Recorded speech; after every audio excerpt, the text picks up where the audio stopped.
कि जब मौत सिर पे हो तो राम याद आता है। राम याद आज आता है। इनको ये राम याद आ रहा है। लोग काम चाहते हैं, केवल राम के नाम से नहीं। राम को तो हम सब का है, राम सबके मन में है, राम कण कण में है। लोग कह रहे हैं कि दावेदारी करने की जरूरत नहीं है, विकल्प ही एक ही है, अशोक अरोड़ा। और भी लोग हैं दावेदारी करेंगे।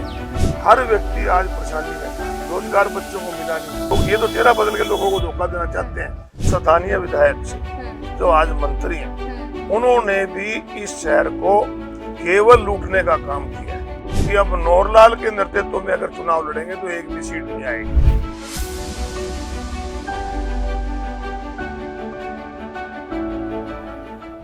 नमस्कार, चैनल 4 न्यूज इंडिया में आपका बहुत बहुत स्वागत है। मैं हूं आपके साथ ज्योति सिंह। हमारा चुनावी रथ जो है वो थानेसर विधानसभा में, और हमारे साथ इस वक्त अशोक अरोड़ा जी मौजूद हैं, जो कि थानेसर विधानसभा से कांग्रेस के लिए टिकट की दावेदारी कर रहे हैं। आपका बहुत बहुत स्वागत है।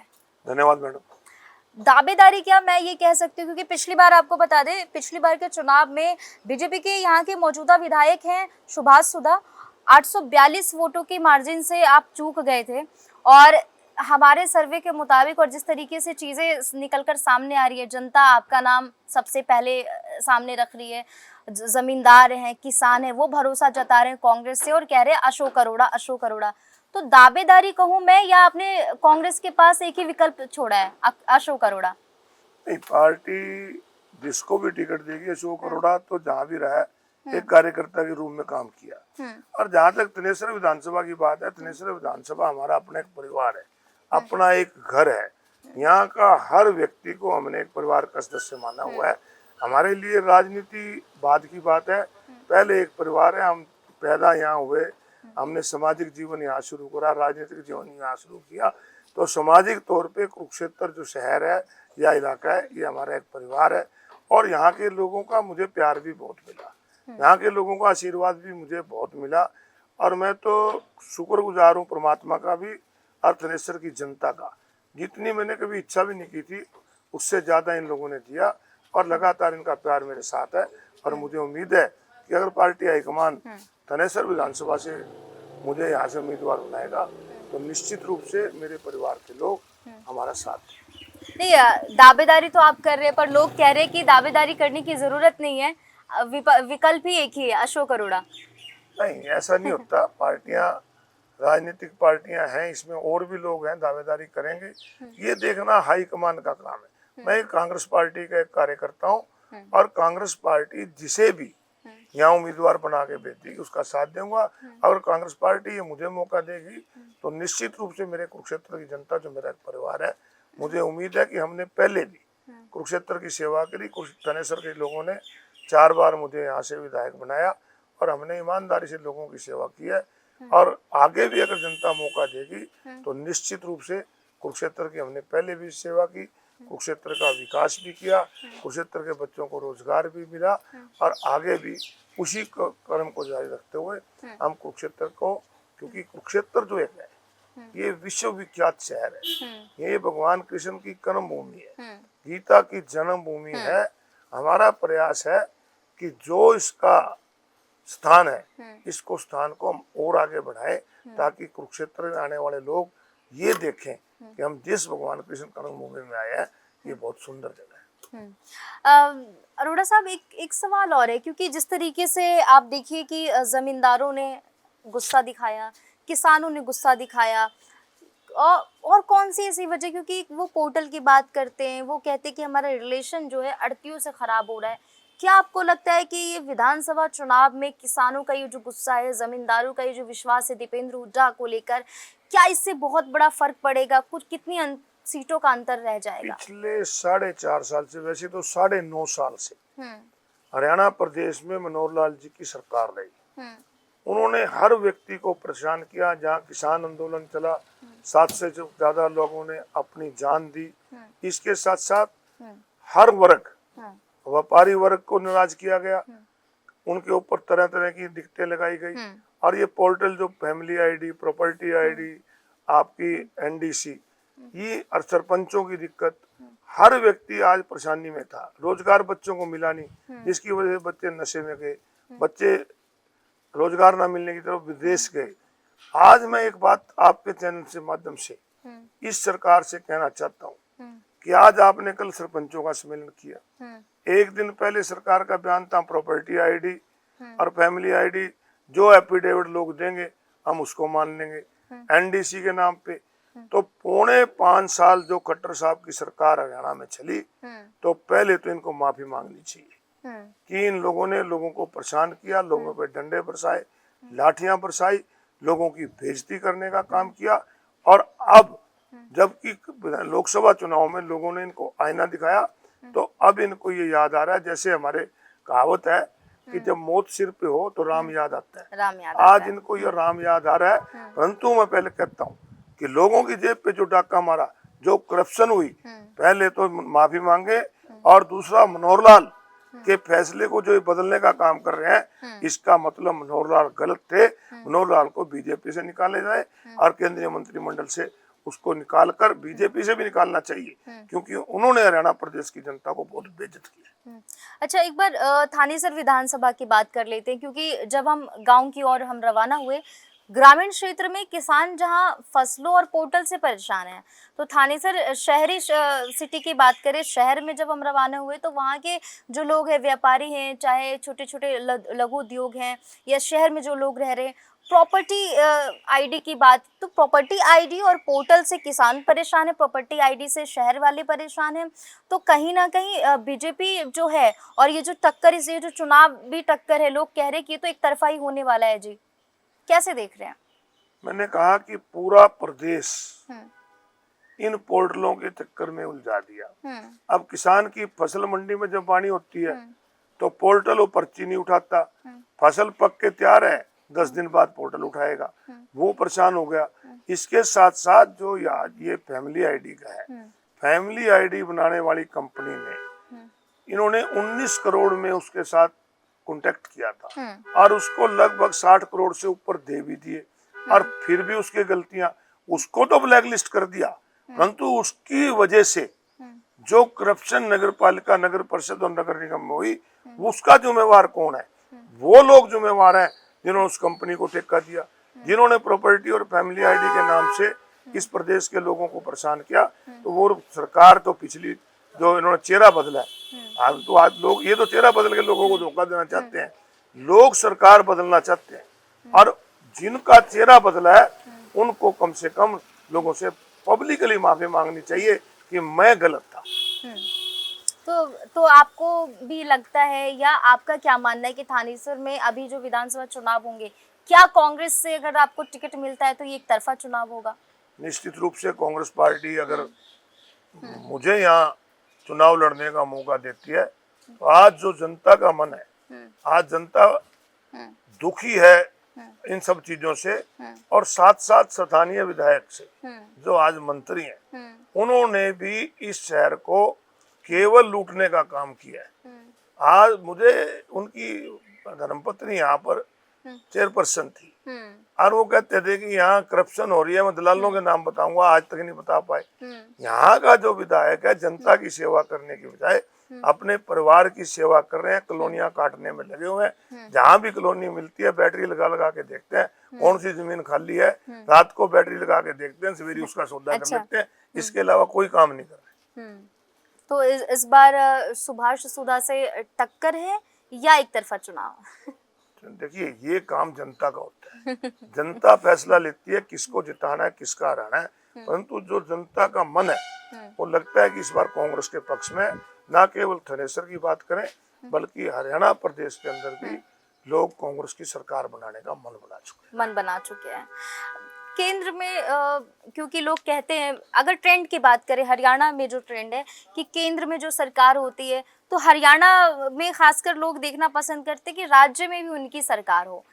डबल इंजन की सरकार की भी डिमांड आती है, इसे आप किस तरीके से देख रहे हैं? लोगों ने डबल इंजन नहीं, ट्रिपल इंजन सरकार भी कुरुक्षेत्र में देख ली है। अच्छा। डबल इंजन की सरकार ने, जो केंद्र की सरकार कहते थे 400 पार 239 में ले आके लोगों ने रोक दिया।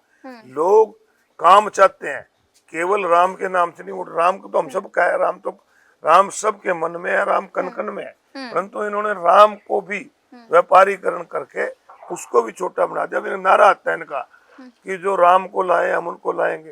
अरे फिर तो त्रेता युद्ध में राम था ही नहीं, राम को लाने वाले ये हो गए। तो ये राम को भी छोटा करने वाले लोग हैं।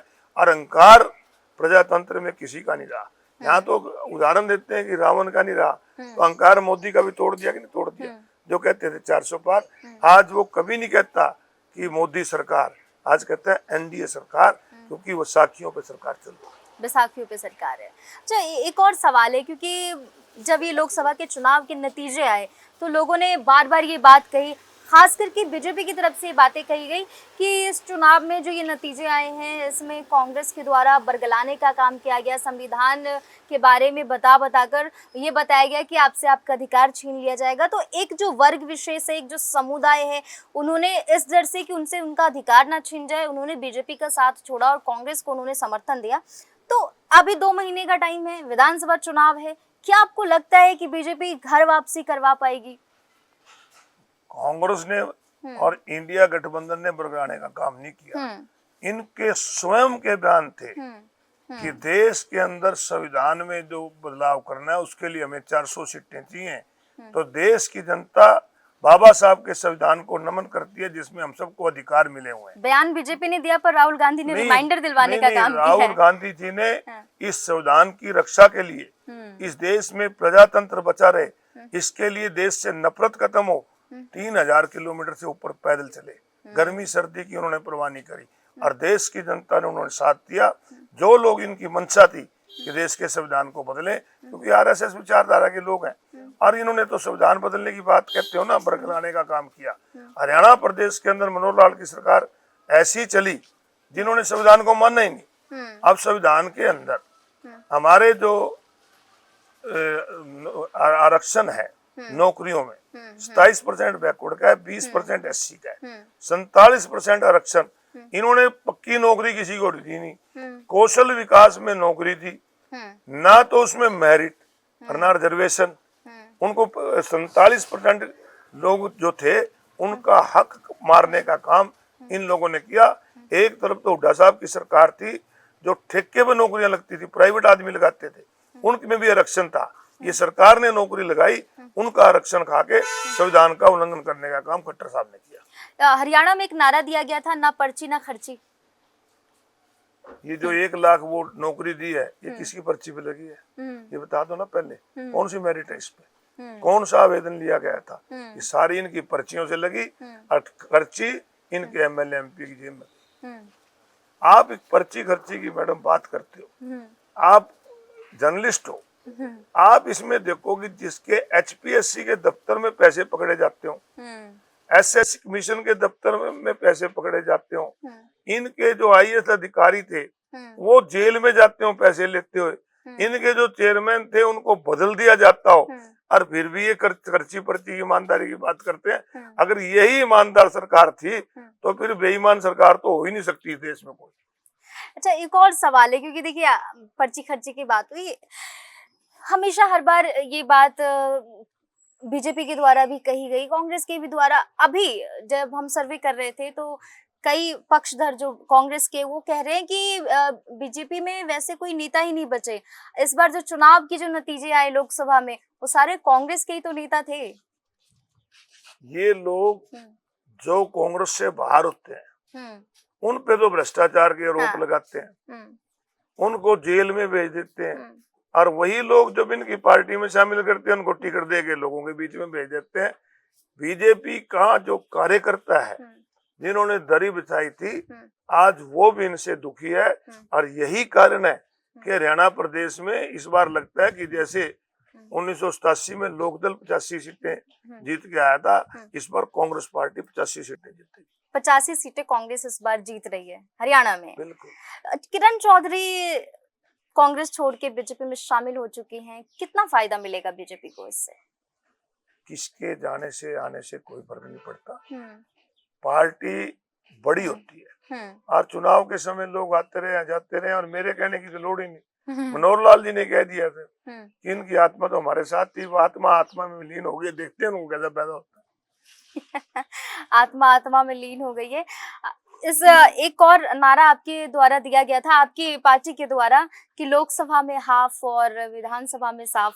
बिल्कुल, लोकसभा में हाफ कर दिया, विधानसभा में साफ कर देंगे। विधानसभा में साफ कर निश्चित देंगे। रूप से। देखिए, प्रदेश की जनता ने मन बना लिया, हर वर्ग ने मन बना लिया। ये तो केवल लोगों को बहकाने का काम करते हैं, ये वोट वाट के चक्कर में लोगों को बहकाते हैं। किसान आंदोलन का आपको लगता है कि किसान आंदोलन जिस तरीके से हुआ, जिस तरीके से किसानों ने दिल्ली कूच किया फिलहाल में, लोकसभा चुनाव में जो नतीजे आए, क्या इसे आप किस तरीके से देख रहे हैं? क्या आपको लगता है कि वो जो नतीजे हैं उसमें किसानों का भी योगदान है और उसका असर विधानसभा पे भी पड़ेगा? लगातार 13 महीने तक किसान गर्मी सर्दी की परवाह करे बगैर बॉर्डर पे बैठा रहा। 700 से ऊपर लोगों ने शहादत दी, इन्होंने एक शब्द भी उनके लिए नहीं बोला। और फिर उनको वादा किया कि हम एमएसपी का गारंटी का कानून लेके आएंगे। एमएसपी गारंटी का कानून आज तक नहीं लाया। किसान के मन में गुस्सा था और किसान ने वो गुस्सा निकाला, और जो बाकी बचा गुस्सा प्रदेश की सरकार, जिन्होंने किसानों को लाठियां से पीटा, इस विधानसभा चुनाव में न केवल किसान गुस्सा निकालेंगे, वो कर्मचारी भाई जो ओल्ड पेंशन स्कीम मांगने गए थे उन पे लाठियां बरसाई, वो भी निकालेंगे। और सरपंचों में को जो इन्होंने बेइज्जत करा, जो सरपंचों को इन्होंने चोर मनोहर लाल ने बताया, इनके मंत्रियों ने चोर बताया, अब ये सरपंच को कहते हैं कि हम तुम्हारा ये कर देंगे वो कर देंगे। ये तो चुनाव आने दो, लोग बुक्कल में इटलियां बैठे हैं, जैसे भी चुनाव डिक्लेयर होगा इनको देख लेने के बस्ते पे बैठने वाला आदमी नहीं मिलेगा। एक अंदर की बात जान लेते, क्योंकि आप काफी लंबे वक्त से राजनीति में सक्रिय हैं और जमीनी स्तर पर जुड़े हुए हैं, तो सोचा एक और सवाल आपसे पूछ ही ले। बात पुरानी है पर फिर भी, नायब सैनी जिस तरीके से अचानक से मुख्यमंत्री बने, खट्टर साहब को बदला गया, और जो मार्जिन रही दिव्यांशु बुद्धि राजा की, बहुत कम मार्जिन रही। लोग कह रहे थे कि पूर्व सीएम के सामने एक युवा चेहरा, एक नया चेहरा, और इतनी कम वोटों की मार्जिन, तो कहीं ना कहीं करनाल काफी परेशान है या तो नाराज है खट्टर साहब से। लोगों ने इस तरीके के बयान दिए। कैसे आप देख रहे हैं? आपको क्या लगता है ये जो बीच में ये जो कुर्सियां बदली गई, क्या कारण हो सकते हैं? मनोहर लाल खट्टर एक तानाशाही, एक अंकारी राजा के रूप में काम किया, ना कि जन नेता के रूप में काम किया। उनके अंदर इतना अहंकार हो गया था कि कोई महिला अपने बच्चों के लिए रोजगार मांगने के लिए गई तो कहते हैं तेरे को चांद पे भेज देंगे। और उस अहंकार का पता इनको हाईकमान को भी लग गया कि अब मनोहरलाल के नेतृत्व में अगर चुनाव लड़ेंगे तो एक भी सीट नहीं आएगी। और इन्होंने चेहरा बदल के नायब सैनी को ले आए, परंतु मैं पहले भी कहा कि लोग चेहरा नहीं, अब सरकार बदलना चाहते हैं। हरियाणा में कांग्रेस की सरकार बनेगी, निश्चित रूप से बनेगी, निश्चित रूप से बनेगी। लास्ट में, अंतिम में आपसे एक सवाल यही होगा कि आप 2019 में भी आप आए थे और पहले भी आप विधायक रह चुके, तो आप इस थानेसर को अच्छे तरीके से समझते हैं, जानते हैं। 2024 में ऐसे कौन से मुद्दे हैं जिन्हें लेकर आप जनता के बीच में जा रहे हैं, जिससे थानेसर की जनता आपके समर्थन में आए? सबसे पहले तो कुरुक्षेत्र की जनता जो पूरी तरह से भ्रष्टाचार के चुंगल में फंसी हुई है, अधिकारियों और नेताओं की वजह से, भ्रष्टाचार मुक्त कुरुक्षेत्र करना, भ्रष्टाचार मुक्त कुरुक्षेत्र नगर परिषद करना, और यहाँ के बच्चों को रोजगार दिलाना। और यहाँ जो आज हालत है सड़कों की है, आज बरसात आने वाली है, नाले भरे पड़े हैं, बाढ़ का प्रकोप पिछले साल भी हमने झेला, आगे भी झेला है।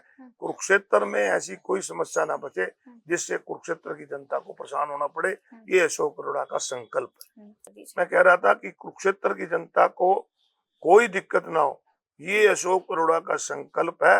और कुरुक्षेत्र का, क्योंकि हमारा जो एरिया खेती में जुड़ा हुआ है, किसान आज इतना परेशान हो जाता है, किसान को फसल पे लाता है मंडी में, उनको भाव नहीं मिलता, नमी के नाम पे उन पे कट लगाकर उनकी जेब पे डाका डाला जाता है। तो ये सारी दिक्कतें जो है उसको हम प्रैक्टिकली जानते हैं, और निश्चित रूप से सरकार बनते ही जो हमारी प्राथमिकताएं हैं, मोटे तौर पे जो हमारा एक निर्णय है कि सरकार बनने के बाद सबसे पहले हम जो किसान को एमएसपी गारंटी का कानून सेंटर में था, इस सरकार को आज क्योंकि विपक्ष मजबूत है, हम मजबूर करेंगे कि किसानों का एमएसपी का गारंटी का मिले, हरियाणा प्रदेश के किसान के भाव पूरा मिले, समय पे बीज खाद मिले, बिजली मिले, ये हमारा जिम्मेवारी है, उसको करेंगे। और इसके साथ साथ बुजुर्ग को पेंशन जो है 3000 से बढ़ा के 6000 करेंगे। हम गरीब क्योंकि महंगाई से तंग है, बिजली के रेट बढ़े हुए हैं, 300 यूनिट तक बिजली फ्री करेंगे, 100 गज की योजना दोबारा से शुरू करके गरीब आदमी को सम्मान देंगे। और कांग्रेस के राज में सिलेंडर 400 रुपये होता था, जी लोगों को 1100 रुपये लेना पड़ा। और हमारी सरकार बनते हुए हम ये लोगों से वचन करते हैं कि सिलेंडर जो होगा 500 से ऊपर नहीं। जी बहुत बहुत धन्यवाद। तो हमारे साथ कांग्रेस से टिकट की दावेदारी करते हुए अशोक अरोड़ा जी थे, कांग्रेस से थे। बहुत बहुत धन्यवाद आपका हमारे साथ जुड़ने के लिए। आप कुरुक्षेत्र में आपका, आपकी टीम का, आप आए, आपका धन्यवाद भी है और आपका स्वागत भी है। और मेरी आपसे प्रार्थना भी है कि कुरुक्षेत्र एक पवित्र स्थान है, इनके जो सरोवर्स हैं उनकी दूर बिल्कुल जरूर देख के जाना कि सारे पत्थर टूटे पड़े हैं। स्नेह सरोवर का काला पानी आपको देखने को मिलेगा। आपके दिखाने से शायद ये सरकार को जागे और इनकी सुध ले। जरूर आप बिल्कुल। तो आप देख रहे थे चैनल 4 न्यूज इंडिया पर नेताजी के साथ खास बात, ज्योति सिंह कैमरामैन प्रतीक के साथ।